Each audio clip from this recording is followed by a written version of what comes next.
We're tracking a few things in the first warning forecast here for the next several days. Tomorrow, still hot, similar to the way it was today, close to 90 in the afternoon. And even if the thermometer doesn't quite make it to 90, it's going to feel like it.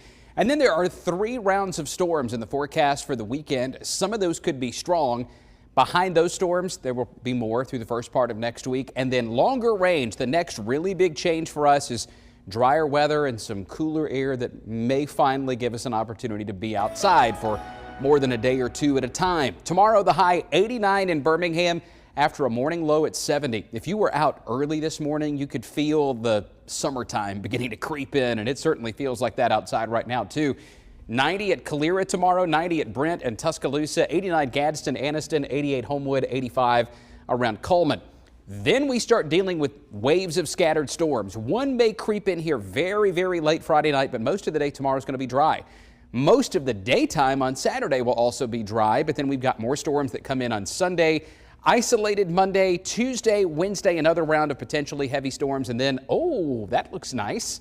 High of 77 with some drier air by Thursday of next week. Well, here's first warning live radar right now. And as promised, no rain today. There is some to our northwest over Arkansas and Tennessee. And then look at this line of intense storms, multiple tornadoes in progress from Minnesota across Wisconsin and down toward northern Illinois. By 11 p.m., that line of storms is going to be in Michigan and then trailing down toward Arkansas. And that's where we start to look for our next focus from Arkansas to Tennessee early tomorrow morning. Big round of storms. Notice who's not in it.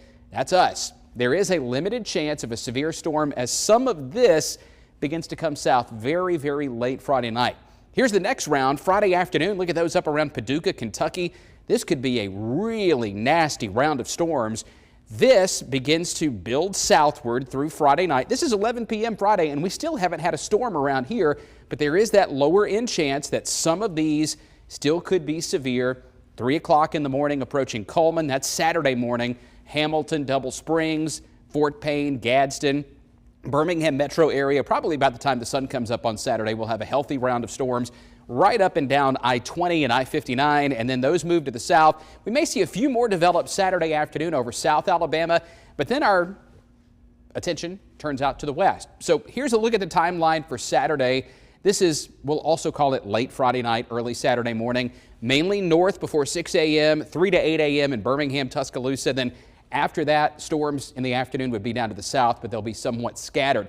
On Sunday, there are still some questions about exactly how this is going to work out, but there's a front draped across us. These colors represent how much instability and fuel there is, so there's plenty of it around, and we think thunderstorms develop on the boundary between where it's really unstable and where it's a little bit cooler and drier to the north. So we'll keep an eye on that for Sunday. At any point along the way here, some of these could get a little active with some gusty winds, some hail, some lightning, but I don't think it rains all day Saturday. Sunday is more of an iffy day as to how those are going to impact us through the afternoon. Then it's drier Monday. Scattered storms could be heavy again Tuesday night through Wednesday, and that's followed up by finally what I think is one of at least 3 or 4 completely dry days starting Thursday of next week.